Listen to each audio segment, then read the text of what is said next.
A lonely mechanic stopped to help a police officer and froze when he saw a face he'd never forget. The New Mexico sun hung low and merciless, smothering the desert highway in a golden haze. Heat waves shimmered off the asphalt as Andrew Scott leaned back in his rust-red pickup, his arm draped out the window, the dry wind doing little to cut through the sweat on his brow. Another long day at the shop, oil under his nails, a dull ache in his shoulders, and the satisfaction that comes from fixing things that other people give up on. He was 37, divorced from the kind of dreams you only admit to in your 20s. His days had become routine: grease, coffee, country radio, and silence. Predictable, safe. That changed the moment he saw the stalled car on the side of the highway. A late-model silver sedan, hood popped, steam curling into the hot air. It wasn't unusual for tourists to misjudge how far they could push their engines out here. Still, something made him slow down. A feeling, a strange hum in his gut. He pulled over, threw the truck in park, and stepped out, the gravel crunching under his boots. "Need a hand?" he called, walking toward the car. Then he saw her. Time slowed. The world narrowed. The woman turned around, and it was as if someone had punched the air out of his lungs. Megan. His Megan. Or rather, the woman who used to be. The woman who had vanished without a trace the day before their wedding. The woman who left behind a dress, a promise, and a 7-word note. "I'm sorry, Andrew. Please forgive me." She was standing there, hair pinned back, sunglasses covering her eyes. But it was her, no question. Same sharp cheekbones, same graceful way she moved. But something was different. She was leaner now, more alert, hardened. The softness he remembered had been replaced with something else. Steel. Her mouth parted slightly as if she was trying to figure out if he was real. He was already there, frozen just a few feet from her. "Megan," he said, breath catching in his throat. "What the hell?" She lowered her sunglasses slowly. "Hi, Andrew." Just like that. "Hi, Andrew." His jaw clenched. "You've got to be kidding me." "I didn't expect it to be you," she said quietly. "Not here. No one expects to see a ghost in broad daylight." She flinched, just barely, but he caught it. The air between them thickened with everything left unsaid. The sun beat down like judgment. He stepped closer. "You disappeared the day before our wedding. No warning, no explanation. And now you're just stranded by coincidence on the same highway I drive every day?" She looked past him for a second, then over her shoulder, like she was checking for something, or someone. "I can't explain it all. Not here, not now." Andrew shook his head. "Try me." But her eyes were scanning the horizon again. "Look, I just need a place to wait for a tow. That's all. I'll be out of your way soon." "You're acting like I'm the one who did something wrong." "No," she said, soft but firm. "You didn't. You never did." "Then why?" he wanted to scream. "Why leave like that?" But before he could ask again, she walked to the driver's side, pulled out her phone, then hesitated. Her hand trembled, barely, but enough for Andrew to notice. "Megan, who are you running from?" She didn't answer. She just looked at him, eyes tired, haunted. Then she reached into her purse, pulled out a folded piece of paper and stepped close. "If you really want to know the truth, come find me," she whispered. She pressed the paper into his hand and turned away before he could respond. Andrew stared at her, still processing, still unsure if he was awake or dreaming. Megan started her car, miraculously still functional, and pulled off the shoulder. The sedan crept back onto the empty highway and rolled away, and that's when he noticed it. A black SUV parked down the road, tucked behind a ridge, just far enough away to be missed by the average driver, but Andrew knew how to spot a tail. Too many years around shady customers and bad debts. The SUV moved, turned, drove off in the opposite direction. His stomach twisted. This wasn't over. The piece of paper stayed on Andrew's nightstand for 6 days. He hadn't touched it since the day Megan handed it to him. He'd memorized the address twice, then crumpled it, smoothed it out, crumpled it again. Sometimes he stared at it for so long, the numbers blurred. Other times he told himself to burn it and forget she ever came back. But forgetting wasn't an option. The memories came uninvited, sharper than they'd been in years. He saw her empty seat at the altar. The panic. The calls that went straight to voicemail. The cold ache in his chest when he read her note. He'd spent years building walls to keep the past out, but one look in her eyes had torn them all down. On the 7th night, he grabbed his keys and drove. Her apartment was on the edge of town, tucked behind a cheap gas station and a string of half-abandoned buildings. Not the kind of place you'd expect someone like Megan to live. Not someone who used to laugh with sunlight in her hair and talk about Paris in the spring. He parked across the street, sat for a minute. The lights were on. She was home.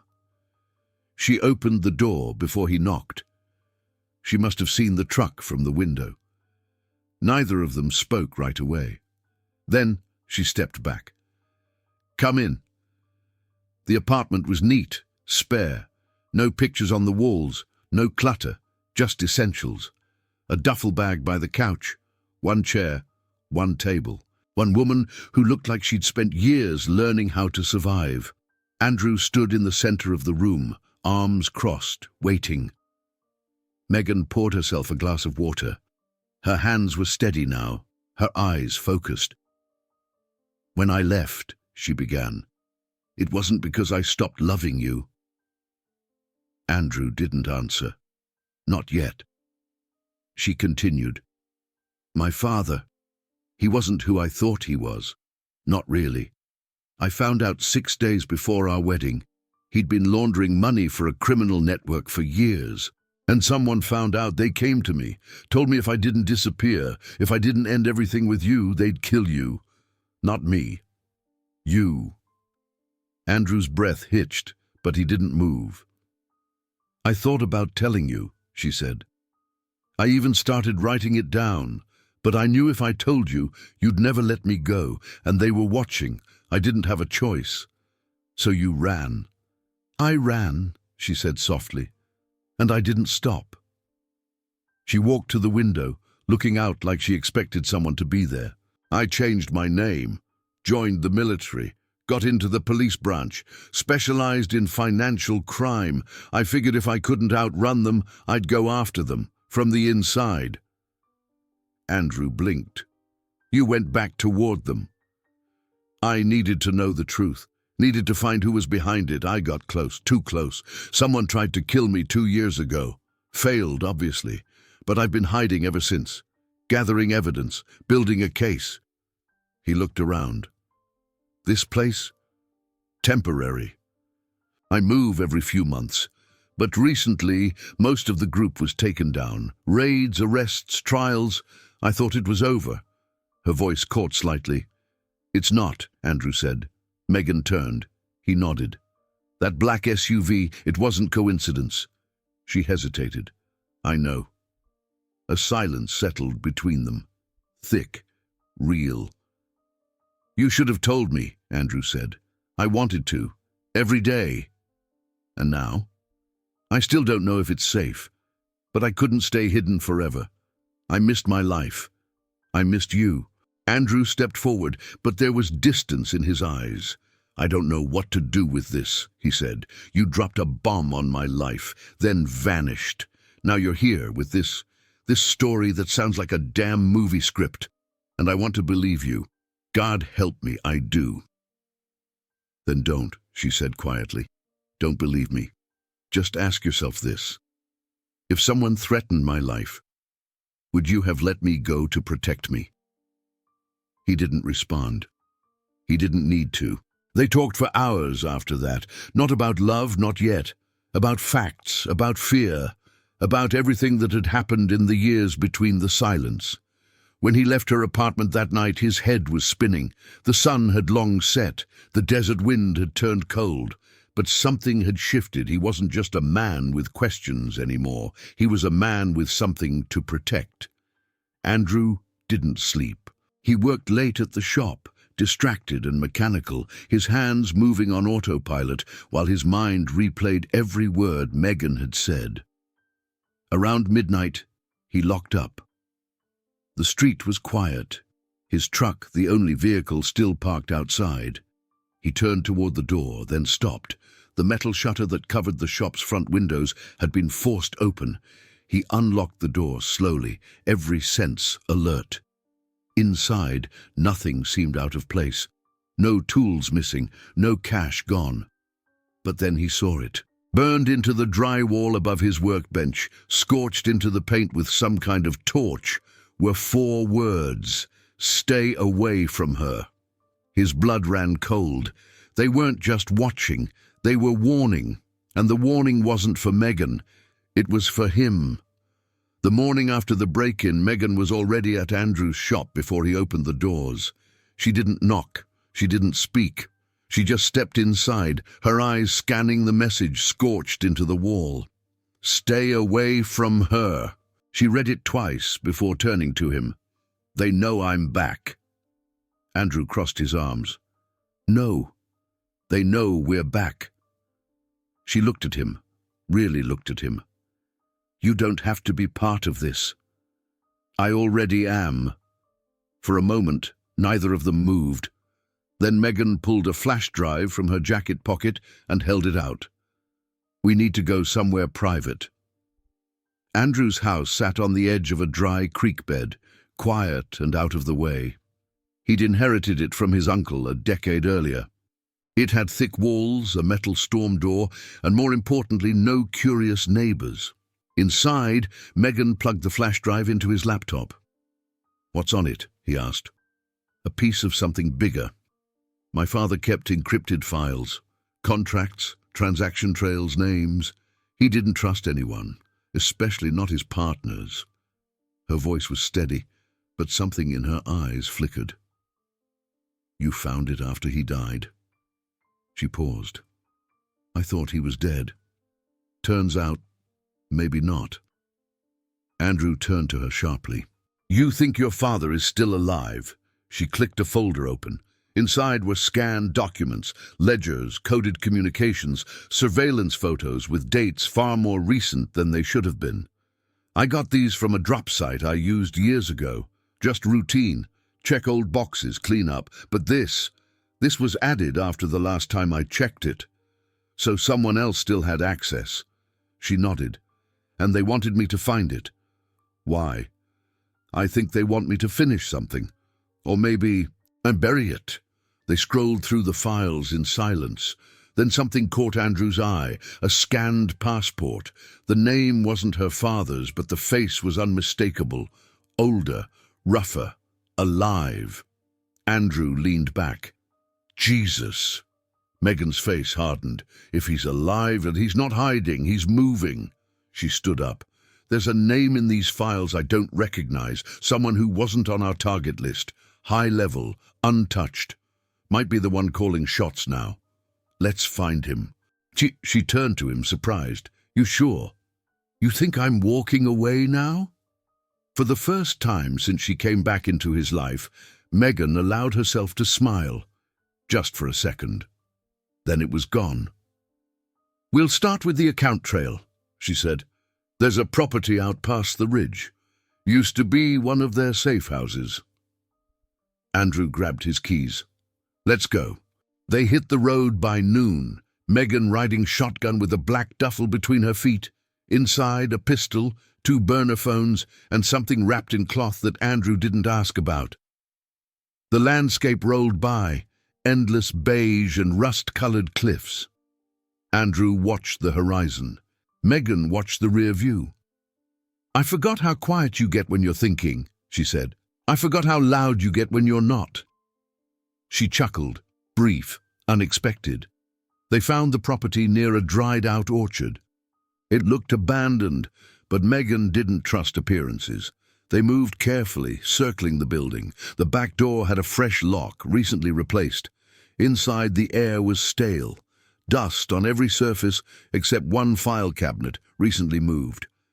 Megan knelt and examined it. A false bottom. Inside, more files, more names, and a USB stick labeled simply "Last Call." She pocketed it. That's when Andrew heard the engine, a low rumble, fast.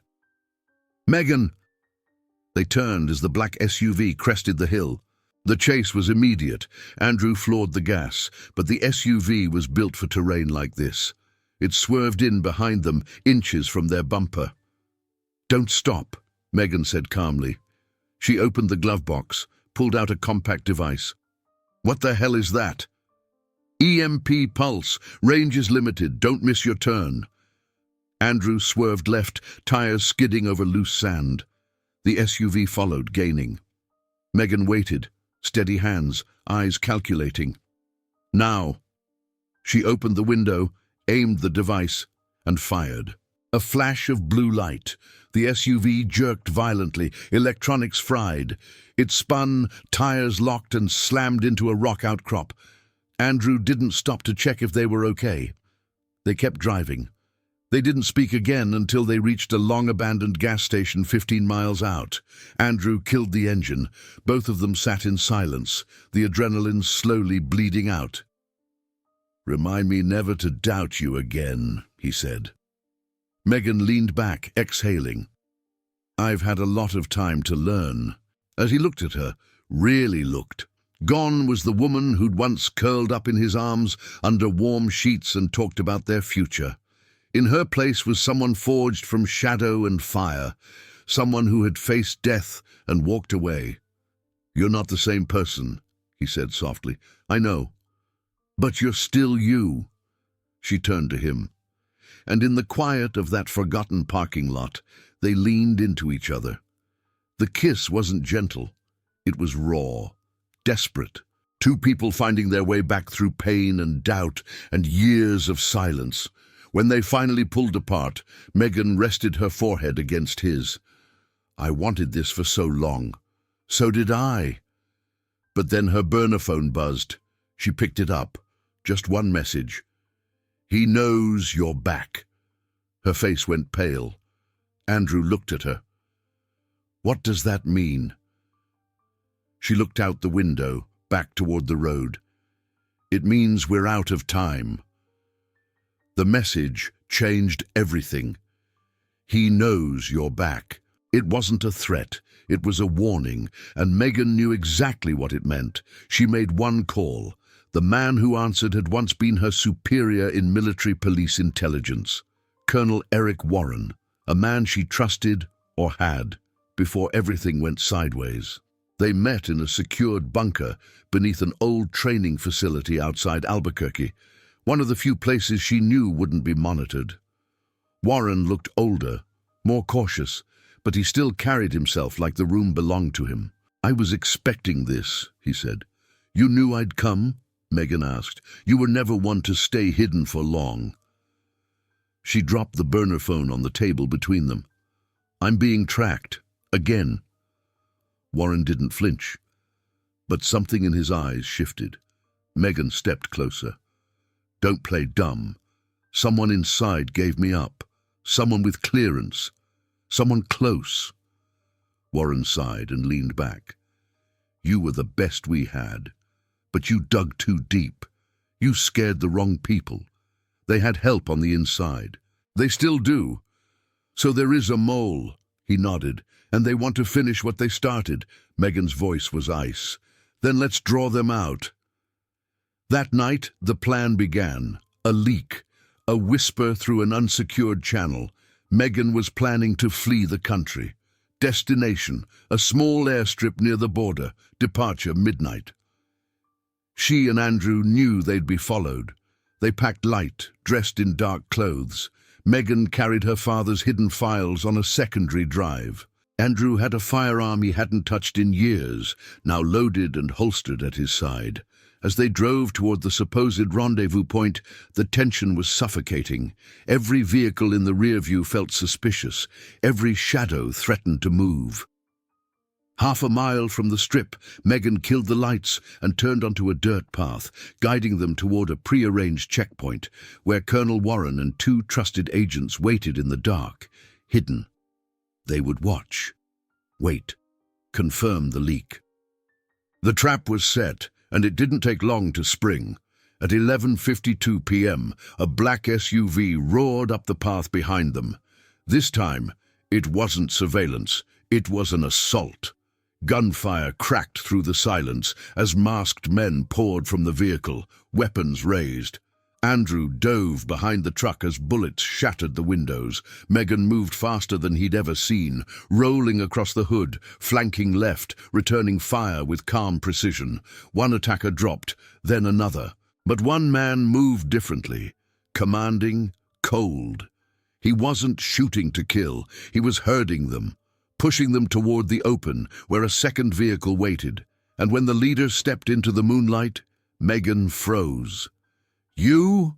It was Sergeant Lucas Kane, her former partner, her field confidant, a man she had once trusted with her life. He lowered his mask. "Hello, Meg."